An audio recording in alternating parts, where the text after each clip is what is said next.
प्रणाम my dear student. अब हम स्टार्ट करते हैं रेशियो एंड प्रोपोर्शन। कोई भी कॉम्पिटेटिव एग्जाम हो, चाहे वो एसएससी सीएचएसएल का हो, सीजीएल का हो, यूपीएससी सीसेट हो या कैट का एग्जाम हो, आपको रेशियो एंड प्रोपोर्शन से क्वेश्चन देखने के लिए अवश्य मिलेंगे। इस वीडियो में हम बात करेंगे बेसिक कॉन्सेप्ट के बारे में कि कितने टाइप के रेशियोज होते हैं, प्रोपोर्शंस क्या होता है और कुछ basic understanding about the ratio and proportion. ये चैप्टर पूरे आने वाले जितने कॉन्सेप्ट होने वाले हैं, जितने लेक्चर होने वाले हैं रेशियो एंड प्रोपोर्शन के, ये चैप्टर आपकी नींव रखेगा। तो ये वीडियो शुरुआत से लेके अंत तक देखना। हाँ, कुछ कॉन्सेप्ट आपको आते होंगे, आई नो, बट धीरे धीरे जब लेवल बढ़ेगा तब आपको पता चल जाएगा कि आशीष सर आपके लिए किस किस लेवल के क्वेश्चंस लेके आए हैं।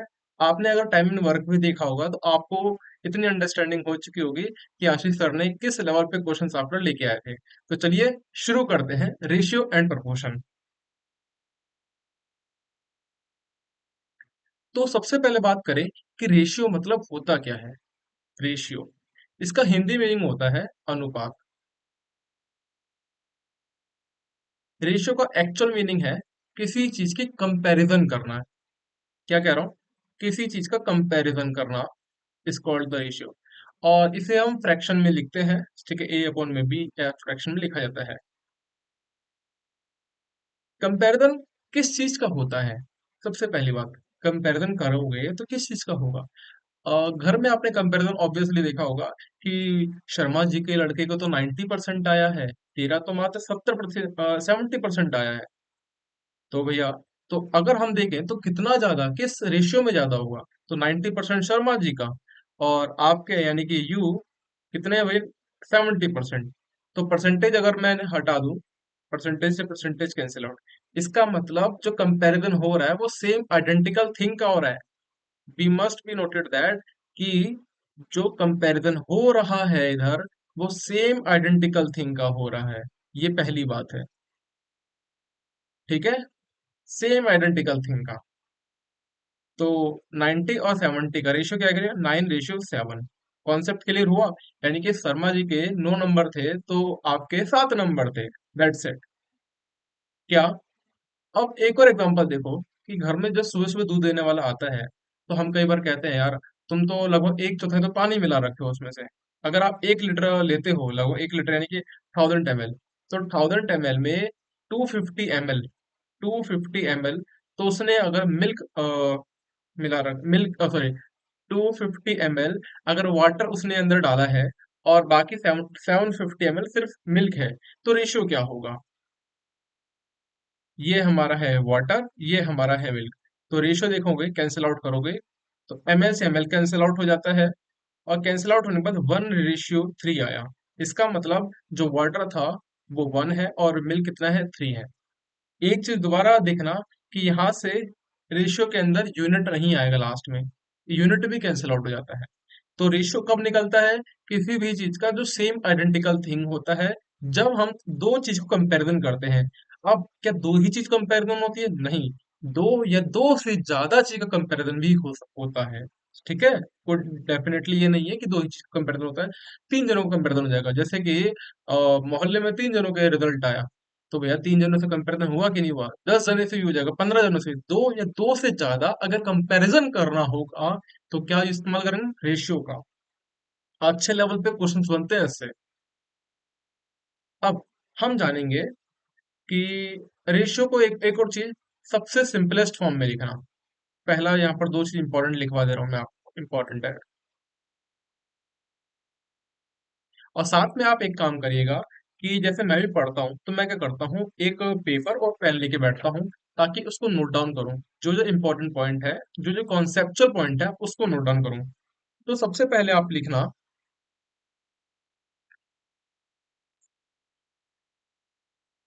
अगर हम रेशियो के अंदर अगर मल्टीप्लाई करते हैं या डिवाइड करते हैं, what I am saying, if you multiplied और divide in any ratio it does not any impact.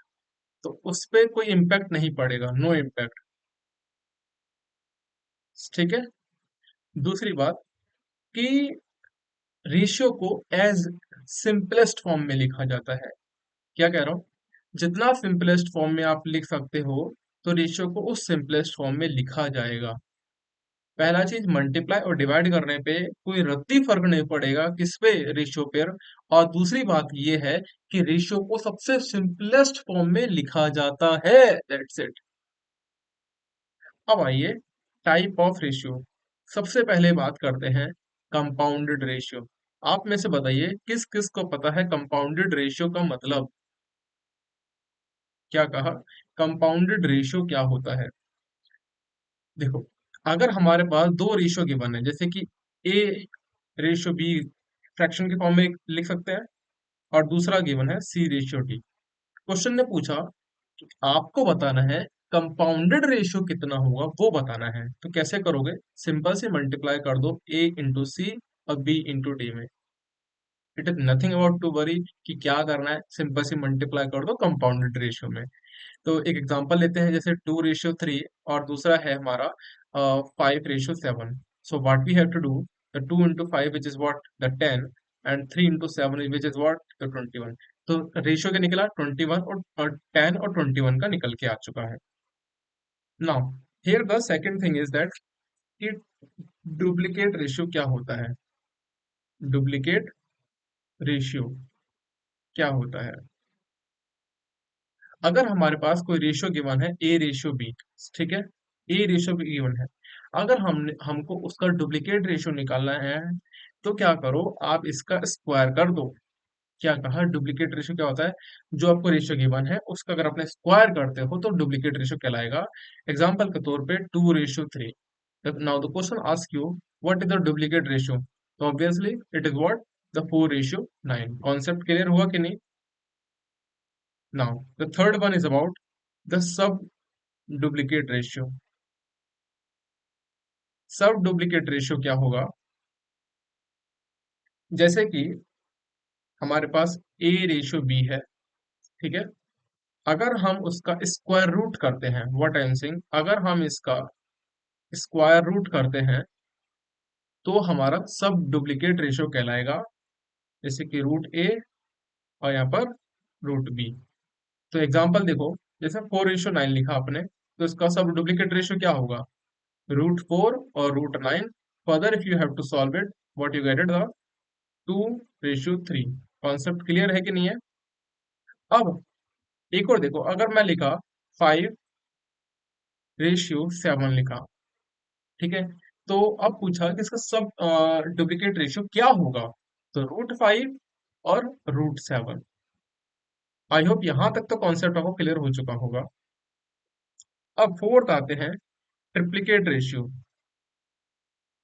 ये वर्ड क्यों सिखा रहा हूँ, क्योंकि क्वेश्चन में कभी कभार डायरेक्टली दे दिया जाता है using the triplicate ratio, something like that. Question अभी आएगा तो पता चलेगा आपको। ट्रिप्लीकेट रेशियो, ट्रिप्लीकेट रेशियो क्या है? जैसे आपको एक रेशियो गिवन है ए रेशियो बी, अगर आप इसका क्यूब कर देते हो तो वो आपका ट्रिप्लीकेट रेशियो कहलाएगा। क्या कह रहा हूं? अगर आप ए रेशियो बी का क्यूब करते हो, we call the triplicate ratio.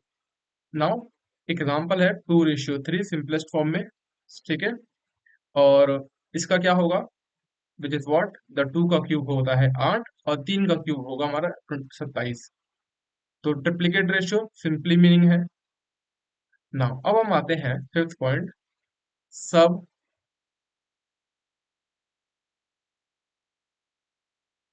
Triplicate ratio. ये सब ट्रिप्लीकेट रेशियो क्या होता है? जैसे कि आपका ए रेशियो बी है, अगर आप इसका क्यूब रूट करोगे, क्या करो, क्यूब रूट करोगे, तो आपका कहलाएगा सब ट्रिप्लीकेट रेशियो।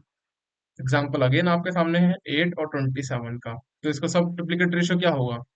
2 और ये 3। कॉन्सेप्ट क्लियर है कि नहीं है? अब लास्ट में एक और आता है इनवर्स रेशियो। इनवर्स रेशियो नाम से ही समझ में आ रहा है, नाम में ही इसके चर्चे हैं। जैसे कि ए रेशियो बी है, आप इसका अगर इनवर्स रेशियो निकालते हो तो क्या होगा? 1 में ए और 1 में बी। ठीक है, अब यहां तक तो आई होप पूरा कॉन्सेप्चुअल क्लियरिटी हो चुका होगा। अब हम आते हैं प्रपोर्शंस के ऊपर। अब टॉपिक का नाम डालो प्रपोर्शन। प्रपोर्शन का हिंदी मीनिंग है समान अनुपात। समान अनुपात। ये समान अनुपात है क्या? अगर आपके पास दो रेशियो है, एक रेशियो बी, एक ए रेशियो बी है और दूसरा सी रेशियो डी है, ठीक है। अगर हम इसको इक्वेट करते हैं, अगर वो इक्वल होता है, if the two ratios are equal, then we call the proportions, वो क्या कहलाएगा? प्रपोर्शन कहलाएगा। जैसे कि ए रेशियो बी है, प्रपोर्शनल का सिंबल कुछ इस प्रकार से है, ये जो सिंबल आपको दिख रहा है ये किसका है? प्रपोर्शनल का सिंबल है, ठीक है। और एक सी रेशियो डी है, तो सिंपल क्या होता है भैया? A ratio B is equal to what? C ratio C upon में डी। तो ये इक्वेट कर दो, यानी कि इक्वल कर दो कॉन्सेप्ट। तो रेशियो का सिंबल, आप प्रोपोर्शनल का सिंबल क्लियर हो चुका होगा। अब एक क्वेश्चन देखो, कहा एक कि मान लेते हैं कि 200 रुपीज है, और 200 रुपीज को एक फादर ने अपने चार बच्चों में बांटा कुछ इस प्रकार से। ए एक है, बी और तीसरा है C, and the last one is the D. इनके पास जो पैसे इनके पास जो पैसे रेशियो के फॉर्म में आते हैं, वो ए और बी को, अगर ए को अगर 2 यूनिट मिलता है तो बी को मिलेगा 3 यूनिट, ठीक है। अगर बी को 3 यूनिट मिलता है तो सी को मिलेगा 7 यूनिट। मतलब बी को मान लो कि 3 चॉकलेट मिली है, तो सी को मिलेगा 7 चॉकलेट। और सी को अगर 7 चॉकलेट मिली है तो डी को मिलेगा 8 चॉकलेट, एग्जाम्पल के तौर पे, वेरी सिंपलेस्ट फॉर्म। तो अब क्वेश्चन ने पूछा है कि आप बताओ कि ए के पास कितने रुपए होंगे, बी के पास कितने होंगे, सी के पास कितने और डी के पास कितने। तो सिंपली थिंक क्या करो, इन सबको प्लस कर दो। इन सबको प्लस करोगे तो कितना आएगा? 20 यूनिट। तो 20 यूनिट अगर हम इनको इन सबको प्लस करने पा रहे हैं, और 20 यूनिट है वो किसके बराबर है? 200 रुपीज के बराबर है। क्या कह रहा हूँ? 20 unit is equal to what? The 200 rupees. Now at here if you have seen that कि 1 unit of what is equal to the 20 rupees. अब एक यूनिट किसके बराबर हुआ? 20 रुपए के बराबर हुआ। अगर एक यूनिट 20 रुपए के बराबर है, तो 2 unit 20, 3 unit 30, 7 unit 70, and 8 unit is what? The 80। आपने इजिली वे में ए बी सी और डी का इसको कितना पैसा मिला है आपने निकाल चुके हो। तो कॉन्सेप्ट आपको क्लियर होते जा रहा है। एक क्वेश्चन और देखो, जैसे कि ए रेशियो बी है इज इक्वल टू 2:3 है, यहां तक कॉन्सेप्ट क्लियर। और एक दूसरा है बी रेशियो सी, जो कि है 3:4। अब क्वेश्चन पूछा है कि आपको बताना है A ratio B ratio C की वैल्यू क्या होगी। तो देखो, हमारे दोनों रेशियो में हम देखेंगे बी कॉमन है, और बी कॉमन यहाँ पर भी बी की यूनिट 3 है और नीचे भी बी की यूनिट 3 है। तो इसका मतलब हम इन दोनों को एक साथ इक्वेट कर सकते हैं। तो ये क्या होगा? 2:3:4। यहाँ तक कॉन्सेप्ट क्लियर है कि नहीं? एक और क्वेश्चन देखो, अगर ए रेशियो बी और बी रेशियो सी, ये मैं चाहता हूँ कि आप इसका फटाफट आंसर दो। 3:4 हुआ और बी रेशियो 4:5 हुआ, ठीक है। तो सिंपल पूछा है कि A ratio B ratio C की वैल्यू क्या होगी। तो ऑब्वियसली व्हाट? 3:4:5। अब आइएगा एक क्वेश्चन आप समझ, अब इसका आंसर बताओ कैसे निकालेंगे। जैसे कि ए रेशियो बी आपको 2:3 के बराबर दे रखा है, दूसरा बी रेशियो सी आपको 4:5 के बराबर दे रखा है। Now here the question asks you what is the ratio of A ratio B ratio C? A B C का रेशियो क्या होगा? क्वेश्चन आपसे ये पूछता है। Now look at the question at very carefully at here कि यहाँ पर आपका ये 3 है, ये कितना है? 4 है, ठीक है। तो क्या 3 और 4 इक्वल होते हैं? ऑब्वियसली नॉट, इक्वल नहीं होंगे। तो एक काम करो, नीचे 3 की मल्टीप्लाई कर दो, ऊपर 4 की मल्टीप्लाई कर दो। ऐसा क्यों करेंगे? क्योंकि हम जानते हैं अगर एक रेशियो में अगर हम सिमिलर एक नंबर की मल्टीप्लाई कर देंगे तो उसमें कोई रद्दी फर्क नहीं पड़ेगा। तो यानी कि हम इसको और लिख सकते हैं 4:9। कॉन्सेप्ट क्लियर है यहाँ तक? और हम इसको क्या लिख सकते हैं? 3 की मल्टीप्लाई करेंगे तो 12:15।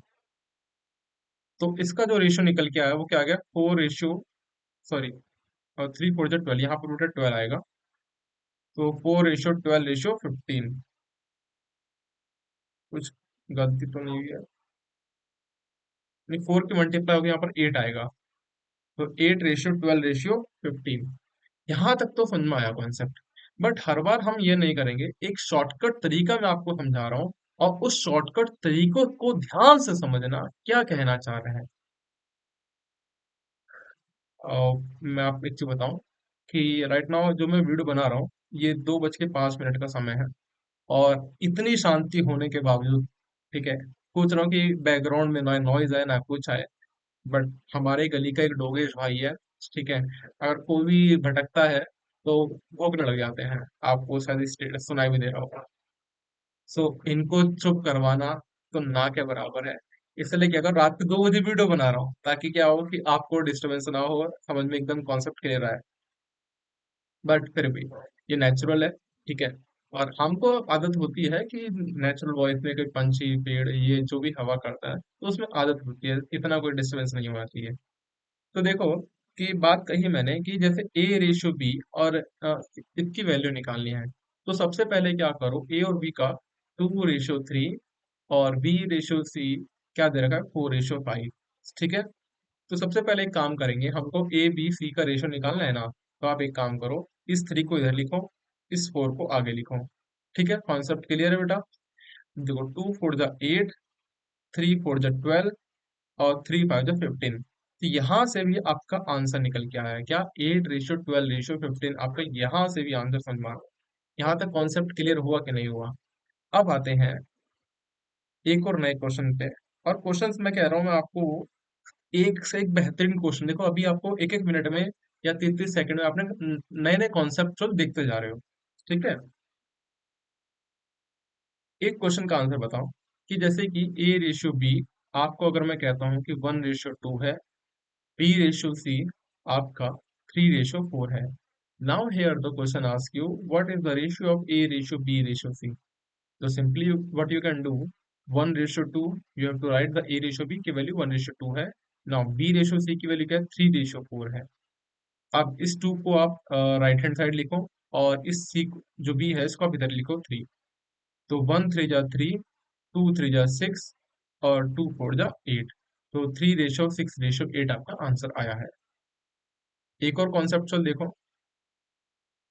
अब ये इंपॉर्टेंट है। देखो, ए रेशियो बी अगर आपका 2:1 के बराबर होता है, बी रेशियो सी अगर आपका 2:3 के बराबर होता है, सी रेशियो डी अगर आपका 1:2 के बराबर होता है, और डी रेशियो ई आपका 3:4 के बराबर होता है, ठीक है। अब क्वेश्चन पूछ रहा है, आप बताओ कि A ratio B ratio C ratio D ratio E की वैल्यू क्या होगी। तो ए और बी का देखो, तो 2:1 था, सिंपल।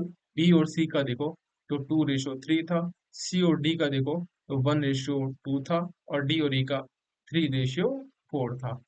यहाँ तक तो ठीक है। तो एक काम करो, अब इसको सॉल्व कैसे करते हैं, हमने अच्छे से सीखा है। तो इसमें एक काम करते हैं, यहाँ पर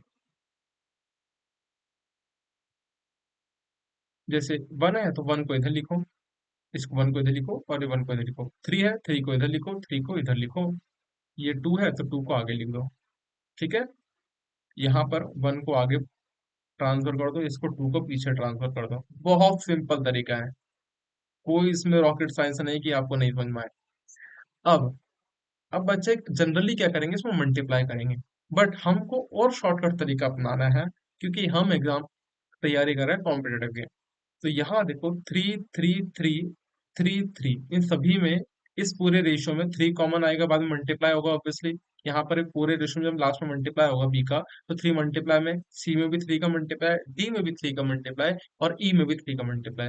तो भी एक काम करते हैं, तो पहले ही काट के रख देते हैं ना, ताकि हमारा क्वेश्चन सॉल्यूशन जो है जल्दी निकले, कि हमको सिंपलेस्ट फॉर्म में लिखना है। तो 2 2 और 2 1, यहाँ 2 ही रहेगा, यहाँ पर 3 रहेगा। 2 3 जा 6, यहाँ पर 2 4 जा 8।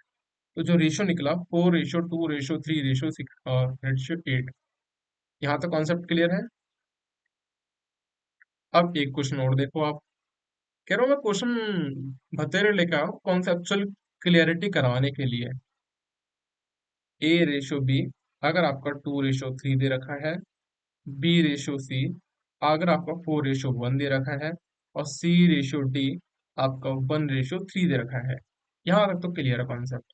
अब हमसे पूछा क्या भैया, A ratio B ratio C ratio D की वैल्यू क्या होगी। तो भैया ए और बी का देखा है तो 2:3 होगा कि नहीं। बी और सी की बात करें तो 4:1, और सी और डी की बात करें तो 1:3। अगर आप इसको अगर गौर फरमाइएगा तो ये क्या होगा 3, ये क्या होगा 3, ये क्या होगा 1, ये क्या होगा 4, ये क्या होगा 1, ये क्या होगा बेटा 1। तो 2 4 जा 8, 3 4 जा 12, 3 और ये 9। तो सिंपलिस्ट आपका रेशियो निकल के आ चुका है 8 12 3 और 9। अब एक क्वेश्चन देखो, ये पहले से थोड़ा सा बहुत हटके है, थोड़ा क्या पूरा ही हटके है। A ratio B plus C की आपको वैल्यू दे रखी है 2:3, और फिर B ratio C plus A की वैल्यू दे रखी है आपको 1:4। Now here the question ask you the two things, find the value of the A ratio B ratio C and also find C ratio with A plus B. So how you can solve it?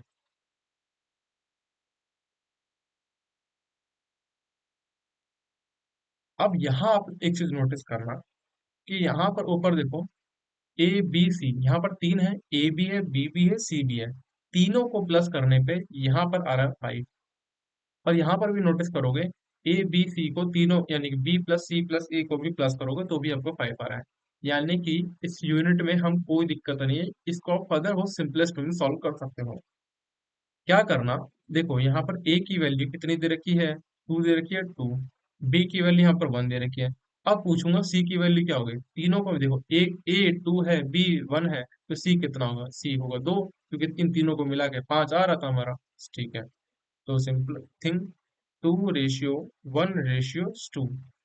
अब सी कितना था, सी था हमारा 2, और ए और B को plus करोगे तो 3।